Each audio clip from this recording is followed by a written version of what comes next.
ఇప్పుడు రేవంత్ రెడ్డి పరిపాలన అనేది మనకి 2.5 సంవత్సరాలు గడిచింది. మరి ఆయన ఇచ్చే పథకాలతో పాటు ఇప్పుడు కొత్త చట్టాలు కూడా తీసుకొచ్చిండు. ఒకటేంటి అంటే గవర్నమెంట్ జాబ్ చేసే వాళ్ళలో లేదా పిల్లల జీతంలో నుంచి 15% తల్లిదండ్రులకు ఇవ్వాలని, అలానే ఆడపిల్లకు కూడా సమాన హక్కులు కల్పించాలి ఆస్తిలో కూడా అని చెప్పేసి అన్నారు.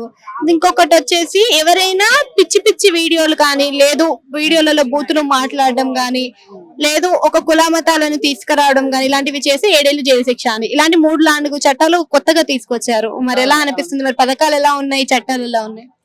రేవంత్ రెడ్డి పాలన చట్ట ప్రకారంగా అయితే తల్లిదండ్రులకు ఎవరు కొడుకులు ఆస్తులు తీసుకుంటారు కాబట్టి తల్లిదండ్రుల మీద ఏమో వాళ్ళు ప్రేమ చూపించడం లేదు.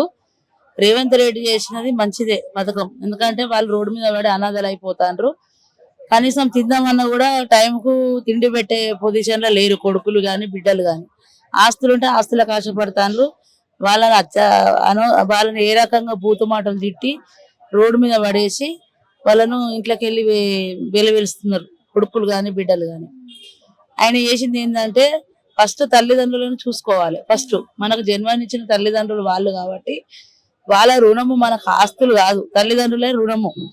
కాబట్టి ఆయన తీసుకొచ్చిన ఇప్పుడు నిర్ణయానికి అయితే చాలా బాగుంది. దానికి ఒప్పుకోవాల్సిందే రేవంత్ రెడ్డి గారిని. ఇప్పుడు ఇంకోటి అత్యాచారాలు ఇట్లా మానభంగాలు అన్ని పిల్లల మీద గాని పెద్దోళ్ళ మీద గాని యూతుల మీద వీళ్ళందరి మీద జరుగుతున్నాయి కాబట్టి అది 100% అది చర్య తీసుకోవాల్సిందే. ఎందుకంటే ఒంటరి మహిళలు ఉంటారు, చిన్న పిల్లలు ఉంటారు, వాళ్ళకు కామంగా మగవాళ్ళు తయారవుతారు. మన కళ్ళకు అంతలు కట్టినట్టుగా తయారవుతాడు వాడు ఒక తల్లిదండ్రికి పుట్టిన మనిషి కాకుండా వాడు ఒక రాక్షసులాగా తయారై ఏ అమ్మాయిని చూసినా ఎవరిని చూసినా మూర్ఖంగా చూస్తున్నారు. కాబట్టి అసొంటి వాళ్ళను కఠినంగా శిక్షించాలని రేవంత్ రెడ్డి పరిపాలనను మేము గౌరవిస్తున్నాం.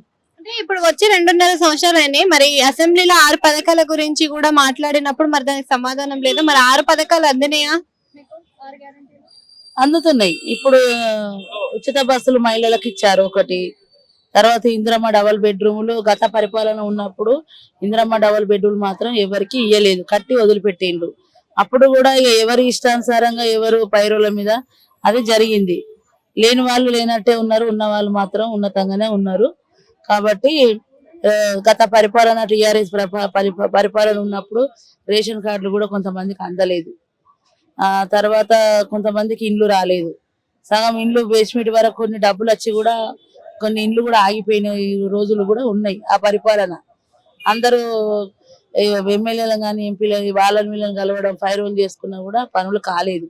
ఇప్పుడు ఏంటంటే రేవంత్ రెడ్డి పరిపాలన వచ్చినప్పుడు అది కొంచెం కట్టే వాళ్ళు సీరియస్ గా తీసుకొని మన అక్కలు చెల్లెలు మా ఒక ఇంటి ఆడపడుసులు కాబట్టి వాళ్ళు ఉన్నతంగా ఉండాలని మన రేవంత్ రెడ్డి పరిపాలన వాళ్ళు రేవంత్ రెడ్డి గారు ఆలోచించుకొని మహిళలకు మనకు ఒక ధైర్యం శక్తిని ఇచ్చిండు. ఎందుకంటే మీ కాలం మీద మీరు నిలబడి ఎవరికైనా కూడా ఇల్లు గృహం ఉండాలి, తప్పకుండా ఎవరికి ఏం అన్యాయం జరగకుండా మేము మా కాంగ్రెస్ పరిపాలన ఇందిరమ్మ డబల్ బెడ్రూమ్లు ప్రతి ఒక్క ఇంటికి అందినాయి. కొందరికి అందుతున్నాయి, కొందరికి రాలే, వస్తాయి.